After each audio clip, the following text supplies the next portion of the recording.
Hello everyone. So I was actually kind of bored of my league starter this league and was planning on quitting the league until one of the new uniques caught my eye, and I just knew I had to make a build around it. And that unique is the new Dread Captain's Cutlass. And this item is actually really cool. So it can be all flame crafted as if it was a rare item. Now, what does that mean? Basically, if you take it to the boat, you can use Chaos Orbs on it. And any other currency you can generally apply to a rare item. That's really cool. And it has its own special mod pool, and there's a lot of really interesting things. Now, the thing that I started building around, and probably a lot of other people have seen as well, is the Ghostly Artillery skill on the weapon. So, as you can see here, this one has trigger level 20 Ghostly Artillery when you attack with this weapon. And Ghostly Artillery is, I like it, it's kind of cool. Basically, you attack with the weapon, and it summons this line of cannons, and they shoot. Pretty neat. Pretty cool skill. Now, it's not like super strong or anything, but I did want to make it work. I kind of like it. It only has 100% damage effectiveness. It just does your weapon's attack damage, which is pretty rough when you're dealing with a unique item that's hard to craft, right? But it does have some cool mechanics. It does fire all the cannons in a line like this, and these projectiles, since they're all like, I guess they're technically all coming from separate sources. Um, so, because each cannon fires a different projectile, when you're standing in front of a boss, if it's big enough, you can actually hit with two of the cannons at once, which is pretty cool. And as you can see with return, they all then come back straight into the center, and each of these projectiles can then hit the boss again. So it has really good returning projectile mechanics, and it ends up being able to do quite a bit of damage. Now, there are some problems with this, obviously. If a lot of the damage is coming from returning projectiles, obviously returning projectiles has a hefty less damage multiplier on hits. And you can't really use Nimbus with it either, because shooting random projectiles just means they're going to go off like all these directions, and they're going to return back to you from like over here and over here, but not to where the boss is, right? Like if the boss is right here. So there's a few things to work with the skill. It's very strong mechanically. More projectiles does add more cannons, by the way, which is pretty cool. So you can get like an entire row of cannons. It's kind of neat, but you are limited by support slots. You can get projectiles, various places, fire and stuff like that, but I didn't find that it was too worth it, or it was a little difficult to fit into the build. So now that we have the cannon mechanics like discovered and explored, how are we making the build? I took about like a day and a half to kind of think about how I actually wanted to build this item, because the sword is a little expensive to craft if you want to like make it decent, and I needed to kind of figure out, okay, how am I building this before I went and wasted currency on crafting the sword. And I realized that you know there is a really, really, really strong attack skill in the game that has a major weakness that the cannons can actually cover for quite well. And that is Spectral Throw of Materializing. And this skill is really cool. Um, it's Spectral Throw, it flies out like Spectral Throw, except it can only hit enemies while it's returning. So right here, it can't do damage. Now it can do damage. So while clearing, this is absolutely miserable. It's completely unplayable. Um, but with the cannons, my thought was, okay, so we do that. Then we have the cannons to sort of help clear like white and blue mobs, and then for rares and uniques, the spectral throw will do a ton of damage because it does do a ton of damage. On average, I think the skill hits about 6 times with the proper projectile speed, which, because it's 340% damage effectiveness, it's like one of the highest damaging skills in the game when built right. It's like 2,500% damage effectiveness or something on average when it's built with the proper breakpoints. So, absolutely insane skill that cannot map at all. It's actually kind of crazy. So, I figured the cannons would make up for the weakness, and yeah, I went with that. I decided the best way to do this, since we're using kind of like a crappy unique weapon, the artillery is a prefix, and the weapon can only roll like fire damage mods and fizz damage mods by default, is that I was going to go full lightning damage, especially with the new keystone. We have this league, Rolling Tempest. Lightning damage is pretty good. You can go volatility. You get Foulborn Voice of the Storm for lucky damage. You can just stack a lot of lightning damage and scale it to the moon with lucky damage, and it's pretty strong. And so I went to work on crafting the sword, and that's what I did. And I fractured essence lightning damage on the sword. You can fracture the sword. It's pretty cool. After the fracture, I just rolled the essence with the boat till I got a high roll. So we have 309, top end, it's one off. Fractured it. And then I started rolling with Zeal essences for attack speed until I got Ghostly Artillery. And this is the weapon I ended up with. We have phasing on hit, we have attack speed. Pretty cool. This can roll like an extra projectile on the suffixes, which would be really, really nice. The crit multi's useless. I'm playing Precise Technique. The fizz damage it's a little bit of damage on the prefix. I think increased damage would be better, but not going to complain about that. But yeah, the fracture really, really helps with crafting this item. So really, really cool things you can do with the sword. There's a lot of other cool mods, but they're mostly fire damage based. And because I decided to go lightning damage because there's kind of more synergy with like a fast hitting projectile attack build, most of the special mods like this inflict flammability on this one, they're not really that useful, unfortunately. But there are like projectile mods and the phasing, of course. As far as the build's performance goes, I'll do a quick little map showcase. The gear I have on here is pretty cheap overall. It's mostly just life and res rares. Like really cheap gear, a lightning coil. This is like 1C, a few C.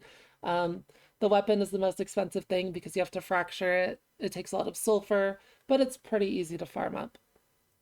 And then I also have these gloves with the infamous modifier for each projectile created by attacks you make with a melee weapon has between 50% more and 50% less projectile speed at random. That's what makes Spectral Throw materializing good. As you can see, the swords are all staggered.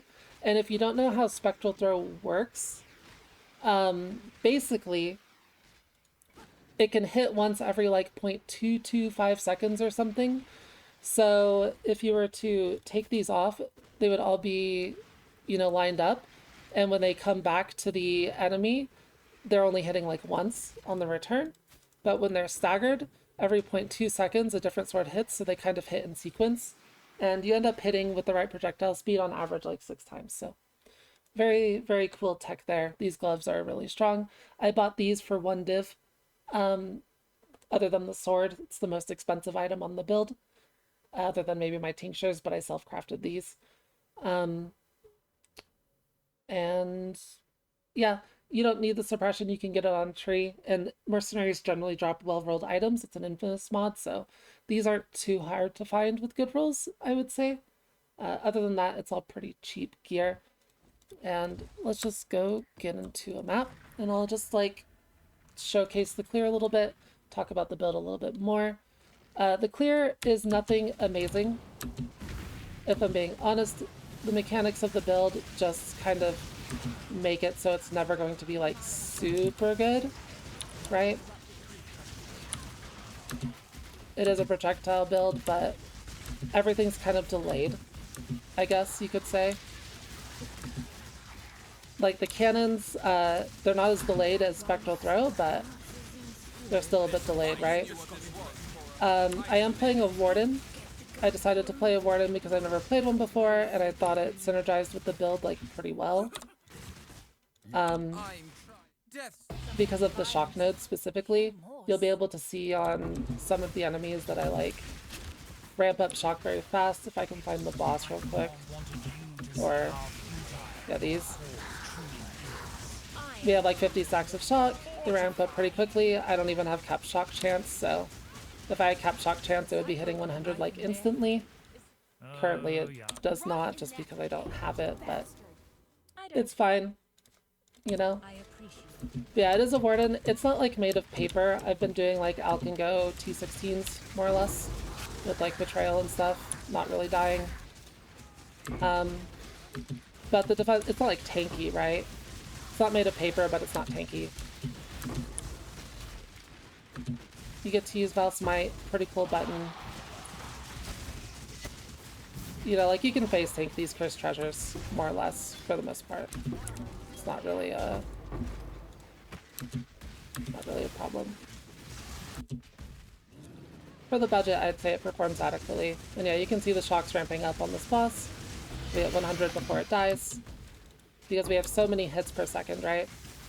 Now, one thing that I do want to showcase is if I were to use like an equivalent weapon without the ghostly artillery mod, just a sword like this, just a jeweled foil, you'll be able to see that I can like no longer kill enemies. Um, it's really bad, right? Like, spectral throw materializing is quite horrible at mapping. Like, it's not understatement. So the cannons are actually doing their job. The synergy of the build is working, and I'm pretty happy with it. It's fun. I do kind of just like spectral throw in general. It's a pretty cool skill.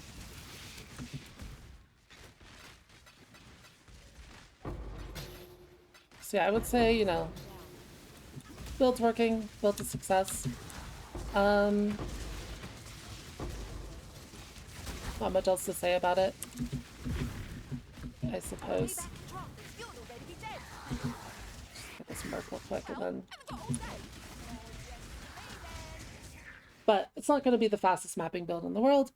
Defenses are fine for the budget, I would say, because it's pretty cheap so far, other than the sword. It was just kind of fun. I enjoyed it. As far as ghostly artillery, so there's an argument to use Squire for it and make it do more damage. Its purpose isn't really single target, just clear. So for the level of content I'm doing, I don't think Squire is necessary really. And I think if you're doing juice content where like Squire would be necessary, then this build probably isn't going to be the best build for that anyways. It's kind of a meme build. The damage is there with Spectral Throw, but it's like awkward, right? But I have Pierce, Return Proj, and Innervate linked to the artillery. Innervate's really cool because it's like added lightning, except when it kills something, you know, you get more lightning damage. And since it's on a utility skill, like this is always active while clearing, right? Very solid gem here. And I tried Fork a little bit, but I ended up just sticking with Pierce. Pierce seemed good enough for me. The clear is like, it's fine. If you did Squire, you could probably add more like projectile behaviors and stuff and make it crazy. Fury Valve is also really cool, but your amulet slot's a little too strong. There's a few things. The main thing with Fury Valve and the cannons is that you still get all of the cannons, right? And then the projectiles also split like 8 times or whatever. So it's actually really cool for clear, but Voice of the Storm is like way too strong with lucky damage. If you were to build it in a different way, you could probably go with Fury Valve, especially if you had a skill that like synergized with it really well. Fury Valve is pretty awesome with the cannons. But yeah, overall, pretty happy with it. The tree is like pretty basic ward and stuff. Obviously, Worth of Spring, double tincture, bark skins, good defensive skill. Totally evasion based. The max hits aren't too bad. With Wind Dancer procced, the Fizz max hit is like 13k or something. So not too bad. And I think that's while not standing still, because I have Arctic armor as well, like defensive auras like this, Flesh and Stone, Grace. Spectral Throw, Invert the Rolls is kind of expensive, but you can replace with Lightning Pen. But pretty normal links. You do need Volley specifically, and not GMP, to make them go in a line so that when they come back, they actually hit the boss. If they go out this way, you're not going to get as much single target damage. And I am precise technique, so I do have accuracy on like this ring. I'm using a level 20 precision. It would be nice to solve accuracy a little more efficiently, free up like some mana reservation and stuff like that, but I haven't really upgraded the build yet. It's still very cheap, and it probably like under peak conditions does about like 10 million DPS with okay defenses, so it's like fine for a meme build, I would say. But I do want to transition to maybe like 3 Flask Mage Blood, cluster setup, bunch of other things like expensive gear, and see how far I can take it. Because yeah, right now the gear is quite weak. Because we're using a lightning coil for defense, you can get some cool vestigial implicits on it. I have this explode one from Impulsa, which actually helps with the clear, not as much as you would expect, but still a decent amount. For more defense, there's also like the Cloak of Flame version and other things like that. Um, they can be kind of pricey, but it's a cool upgrade that you can like go for nowadays. There's a lot of cool like vestigial chest things.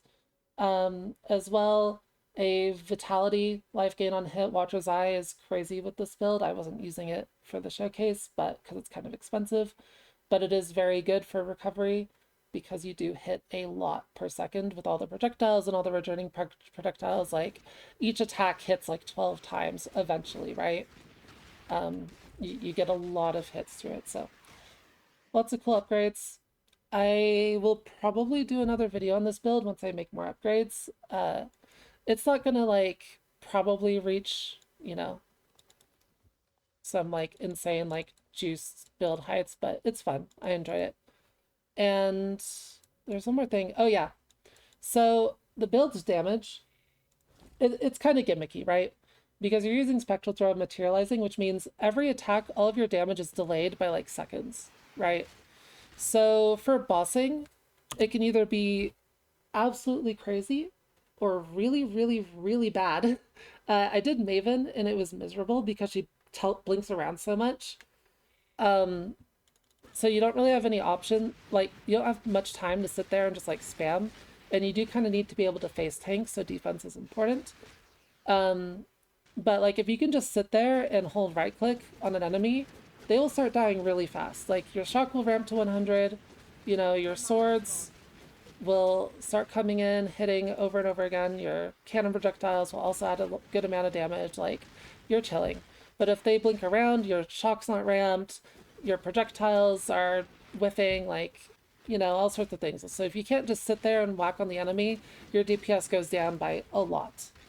So it is a jank build. There's a lot of jank to it. It's not like just super OP, but it is fun. I thought this was a pretty cool way to build with the cannons, and I'm excited to see like other way people build with them, see if like builds actually pop up with them throughout the league. There are a lot of cool things you can do with crafting the sword. You can influence it too. I didn't personally want to play strength stacking, so I didn't, but you can get like the Shaper strength stacking, fire damage per 10 strength or whatever mod on this, and you can go strength stack with the cannons. That's a little bit harder to craft. You can't fracture it because it's influence. But it is possible. Kind of a cool idea. I just personally wasn't that interested in strength stacking. I went for something a little more ethical, a little more plain. And I'd also never played Warden before, so I decided to give it a shot. And it's not too bad as long as you make sure to actually build a little bit of defense. Really lean into that evasion and spell suppression style. Get some max hit through Wind Dancer, Flesh and Stone, things like that. And it's not too bad. It's not the tankiest build in the world, but like I said earlier, it's not made out of paper either. Um, there's a bunch of upgrades to make, but happy with it for now. And yeah, hope you thought the build was cool. Thanks for watching, and I will see you on the next one. Bye bye.